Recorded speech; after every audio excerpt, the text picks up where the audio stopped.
जय मुकुमलुङ जय पाथिभरा सबैको रक्षा गरून्।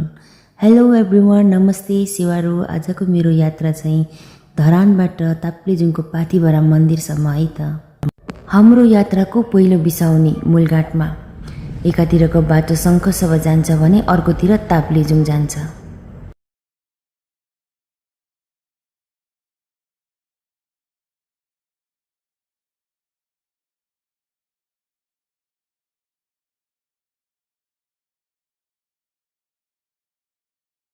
ताप्लेजुङको मेरो यात्रा पहिलोपल्ट हो। योभन्दा अगाडि कहिले गएको थिइनँ। बाटोमा निकै सुन्दर सुन्दर दृश्यहरू हेर्दै हेर्दै हाम्रो खाना खानको लागि दोभान भन्ने ठाउँमा पुग्यो।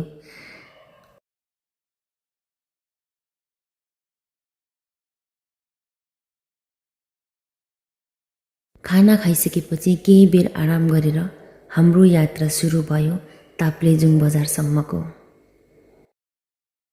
आजको यो रमाइलो यात्रा सँगसँगै हामी पुग्यौँ ताप्लेजुङको बस स्टपमा। आजको हाम्रो धरानबाट ताप्लेजुङसम्मको यात्रा यहीँ समाप्त भएको छ। अब हामीले यहाँबाट दोस्रो गाडी लिएर सानो फेदीतर्फ जानुपर्ने हुन्छ। हाम्रो लागि गाडी तयार हुँदै थियो, त्यतिकैमा हामीले निहालेर हेऱ्यौँ ताप्लेजुङको यो सुन्दर बजारलाई। केही बेरको पर्खाइपछि अब हाम्रो सानो फेदीको यात्रा पनि सुरु भयो। उजाड जस्तै देखिए पनि ठाउँ ठाउँमा लाली गुराँस फुलेको देख्दा मन निकै रमाएको थियो। यो सानो फेदी अब हाम्रो गाडीको यात्रा समाप्त भइसक्यो। अब हाम्रो पैदल यात्रा सुरु हुनेछ। यहाँबाट चिया पिउँदै केही बेर यहाँ थकै मार्यौँ, नास्ता गऱ्यौँ।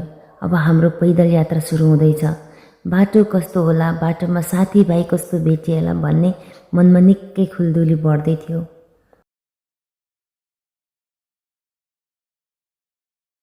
अब हाम्रो पैदल यात्रा सुरु भयो। यो सानो फेदी, हामी ठुलो फेदीमा गएर बास बस्नुपर्ने हुन्छ।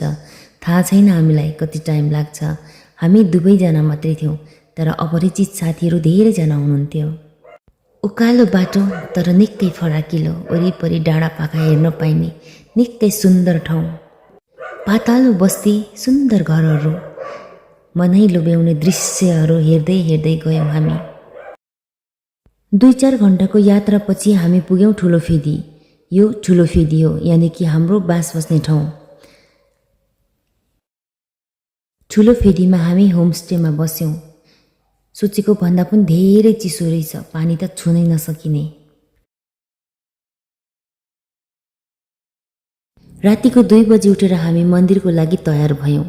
तयार हुँदा पानी पिउँदा ओर्दा 2:30 भइसकेको थियो। अब हाम्रो यहाँबाट यात्रा सुरु हुन्छ।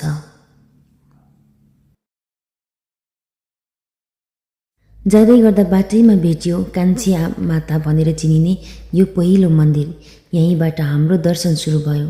यहाँ हामीले दियो बत्ती बालेर हाम्रो पाथिभराको यात्रा सुरु गऱ्यौँ। उकालो बाटो थियो, निकै अँध्यारो। मोबाइलको टर्च बाल्दै हाम्रो अपरिचित मान्छेहरूसँग यात्रा भयो। 5-6 घन्टाको यात्रापछि हामी 7 बजेतिर मन्दिर पुग्यौँ।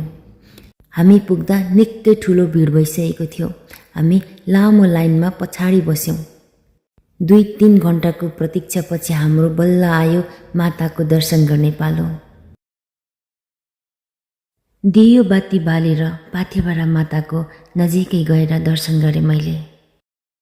छिनछिनमै मौसम परिवर्तन हुँदै थियो। एकैछिनमा घाम लाग्ने र एकैछिनमा पानी पर्ने। दर्शन सकेपछि हामी फर्क्यौँ। अब हाम्रो यहाँ ओह्रालो पैदल यात्रा सुरु हुन्छ। यहाँबाट ठुलो फेदीसम्म 2-4 घन्टा ओह्रालो जानुपर्ने हुन्छ। यो सुन्दर रमणीय ठाउँहरूले हाम्रो भोक, प्यास अनि यात्राको थकानहरू सबै मेटाइदियो। सुनसान एकान्त, पातलो बस्ती, सुन्दर घरहरू, ओह्रालो बाटो, यस्ता धेरै कुराहरू आँखाले देखे सबै मैले क्यामेरामा कैद गर्न सकिनँ। उकाली ओह्रालीमा थकै मार्दै हाम्रो आजको यात्रा ताप्लेजुङसम्मको हुनेछ।